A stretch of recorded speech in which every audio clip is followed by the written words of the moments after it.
Uyghur rights groups protest outside the White House. Welcome to VOA Asia Weekly. I'm Chris Casquejo in Washington. That story's coming up, but first, making headlines. China and the Solomon Islands on Monday signed a deal on police cooperation as part of an upgrade of their relations to a comprehensive strategic partnership. The police cooperation pact was among 9 deals signed after Solomon Islands Prime Minister Manasseh Sogavare met with Chinese Premier Li Qiang in Beijing. U.S. Treasury Secretary Janet Yellen wrapped up a 4-day visit to Beijing on Sunday. She discussed issues ranging from trade, the environment, and spying.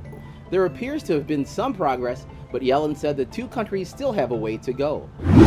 South Korean President Yoon Suk-yeol and Japanese Prime Minister Fumio Kishida met on the sidelines of the NATO summit, where they condemned North Korea's latest missile launch Wednesday. The suspected ICBM flew for 74 minutes, which would be the longest flight time for a North Korean missile. The chair of the 10-Nation Association of Southeast Asian Nations says diplomacy is the only way to resolve the bloody 2.5-year-old crisis in Myanmar.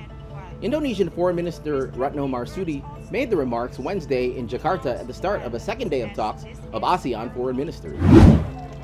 Hundreds of Montagnard Americans marched in Washington on Monday against Vietnam's stepped-up repression of Montagnards in its Central Highlands. The protesters also urged the U.S. and UN to conduct an independent investigation into the Dak Lak attack that left 9 dead.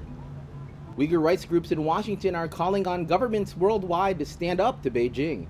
They accuse China of genocide and want people to remember what happened 14 years ago in Urumqi, China, during violent confrontations between Uyghurs, Han Chinese, and the police.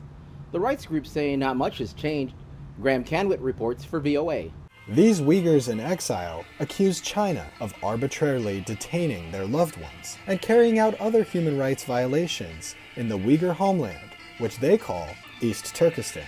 Officially, the region in northwest China is called Xinjiang. The atrocities committed against the Uyghur people. Outside the White House, these Uyghurs say they want independence from China. They are also commemorating an event they will never forget in the Xinjiang capital, Urumqi, 14 years ago this month. Mass killed them, mass shoot them, and their bloods stained all the Urumqi cities. And whole night they washed the blood with the pressure washer and to wash their, in order to hide their crime. The 2009 unrest in Urumqi was sparked by violence at a factory in southern China.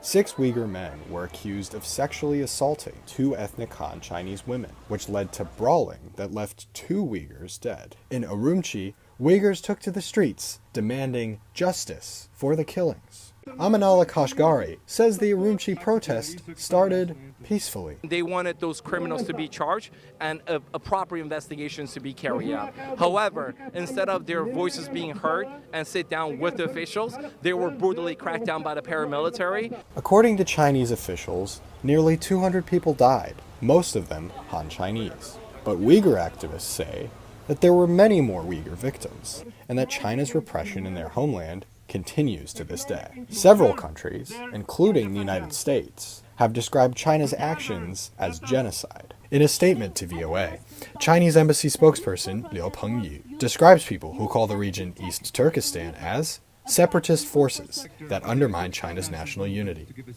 The statement says, the issues related to Xinjiang are not about human rights. They are about countering violent terrorism, radicalization, and separatism. The accusation of genocide in Xinjiang is a flat-out lie of the century. The protesters at the White House are calling on the international community to take more action. Graham Canwit for VOA News, Washington. Finally, South Korea welcomed its first ever giant panda twins. Last Friday at the Everland theme park, Mama Aibao gave birth to 2 healthy baby female pandas. The joyous occasion occurred nearly 3 years after the birth of Fu Bao, the first panda ever born in South Korea. Visit voanews.com for the most up-to-date stories. Thanks for watching VOA Asia Weekly. I'm Chris Casquejo. See you next week.